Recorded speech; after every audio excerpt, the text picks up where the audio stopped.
Hello everyone. So in transfusion related complications, there are known infectious complications and infectious complications. So in the known infectious adverse transfusion reaction, again categorized into acute reactions and delayed reactions. Whenever occur within 24 hours after transfusion, we label as a acute transfusion related reaction. We label if reaction occur after 24 hour delayed. Then again categorize into immune mediated and non-immune mediated, similarly in the delayed type of transfusion reaction. In acute immune mediated non-infectious adverse transfusion reaction, patient can develop the acute hemolytic transfusion reaction AHTR, in which according to the severity patient can develop the mild symptoms or moderate or severe. So in mild hemolytic reaction, patient will have the urticaria, rashes and itching. If patient is having moderate reaction, then patient will become restless and fever will also be there.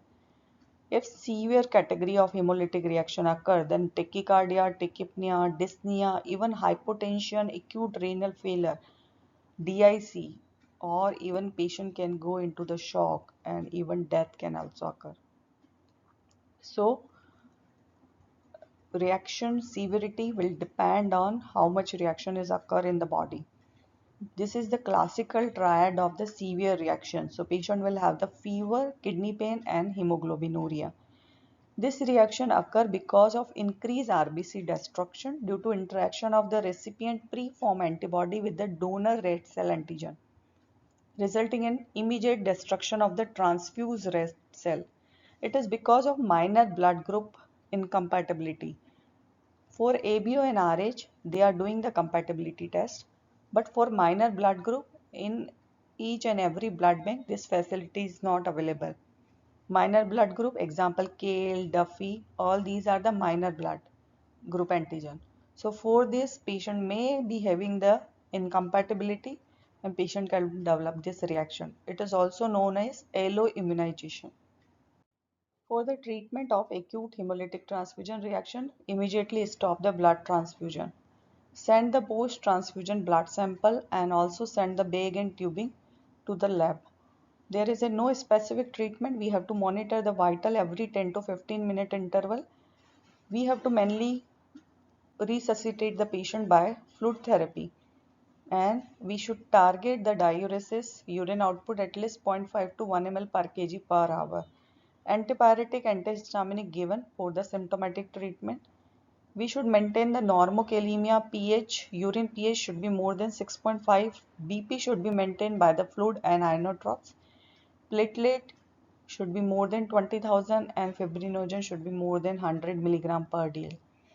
If platelet are less than 20,000 and fibrinogen less than 100, that means patient is going into the DIC and we have to give these components RDP and FFP.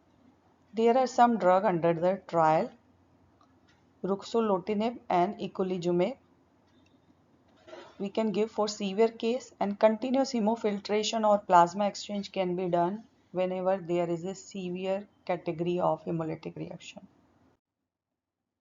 Now in the acute immune mediated reaction, patient can develop the simple allergic reactions. These symptoms may be either occur within seconds, minute or hour after the starting of the transfusion. So patient can develop the urticaria, which is the mildest form, and it causes the itching also. In more extensive reaction, patient can develop the angioedema, or anaphylaxis is the most severe, in which patient can develop the severe hypotension and loss of consciousness can also occur. For the treatment of allergic reaction, similarly we have to stop the transfusion. We should send the blood sample and bag and tubing should be sent to the lab, monitor the vitals, antihistaminic for the mild reaction, adrenaline for the anaphylaxis, or we can try the methylprednisolone or prednisolone for the severe case.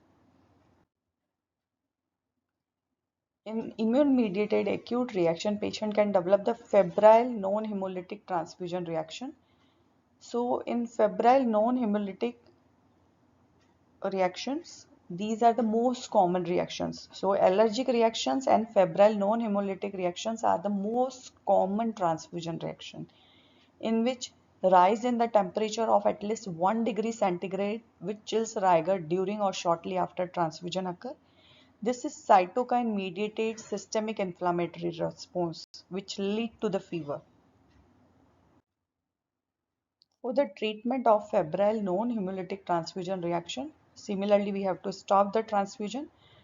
Post-transfusion samples, bag tubing should be sent. Empirical antibiotic we can start if you find in post-transfusion blood sample patient is neutropenic, and also we have to send the blood culture. Antihistaminic we can give for the mild allergic reaction. Antipyretic can be given for the fever. For the prevention of this reaction, leukoreduction or washing of cellular products should be done. In acute immune-mediated reaction, patient can develop the transfusion-related acute lung injury. It is because of the antibodies in the blood donor, which reacts with the antigen in the recipient. Then recipient immune system causes the release of mediator, which lead to the pulmonary edema. So whenever there is a new onset or worsening of pulmonary function occur after transfusion, we should suspect transfusion related acute lung injury. Patient can have the hypoxemia due to the acute lung injury. So PaO to FiO2 ratio will be less than 300 mmHg. Chest X-ray will show the pulmonary edema, and these reactions generally occur within 6 hours of transfusion.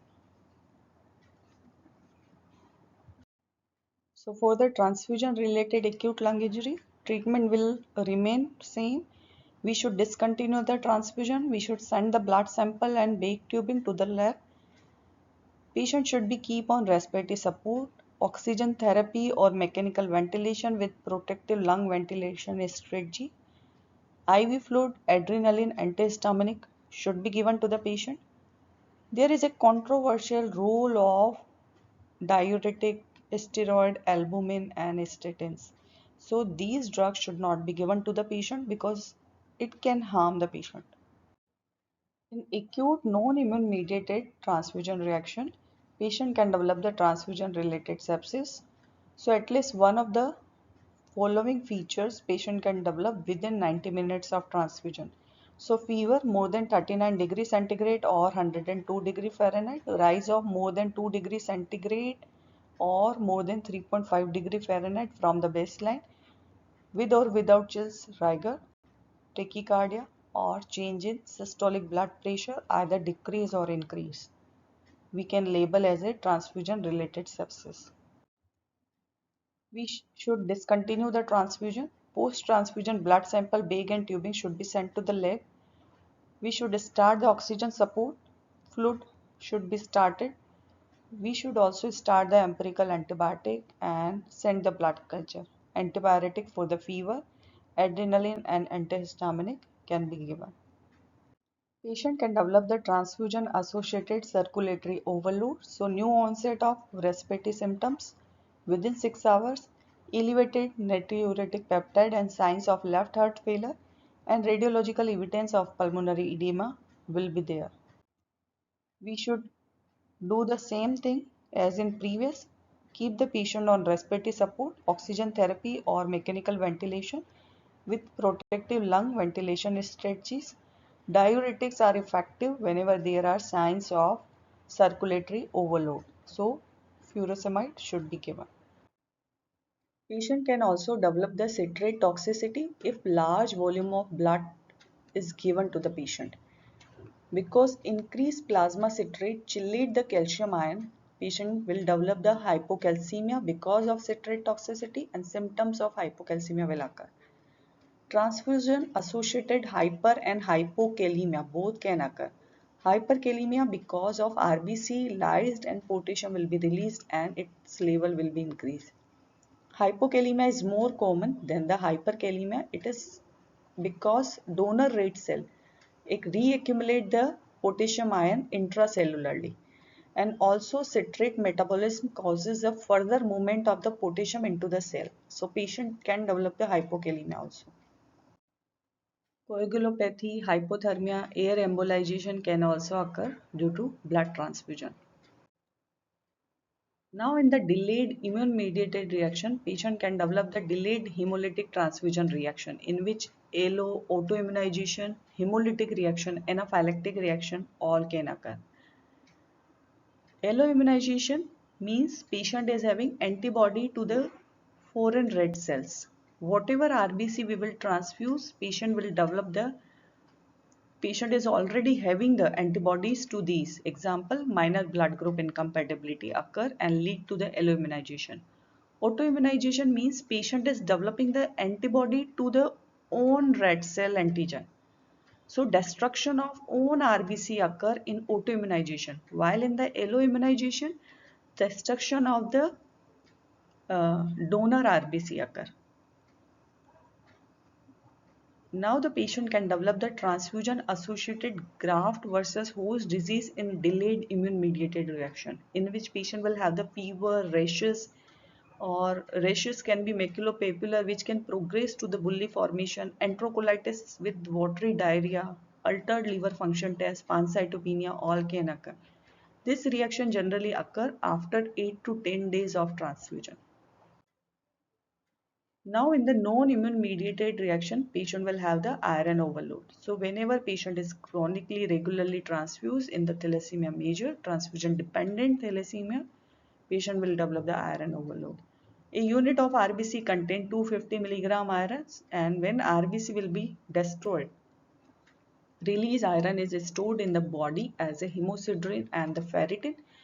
After 10 to 15 unit of RBC administration, iron will accumulate in the reticuloendothelial system, liver, heart, spleen, endocrinal organ.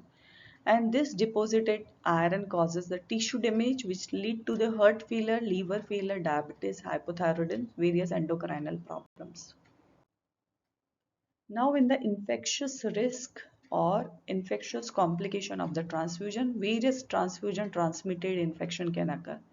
Hepatitis B, 1 in 1 to 2 leg transfusion, hepatitis C, 1 in 1 to 2 million, HIV incidence, 1 in 2 to 3 million, Yersinia, malaria, CMV, parvovirus, dengue virus, various other bacteria, virus and parasitic infections can occur. So for the prevention of infection, proper donor selection should be done. Screening for HIV, HBS, HCV should be done. Malaria should be prevented. For CMV, leukodepleted RBC should be transfused. Whenever there is a Yersinia, stop the Desferal and initiate the antibiotic for Yersinia. Always thalassemia baby should be vaccinated for the hepatitis B vaccine. Thank you so much.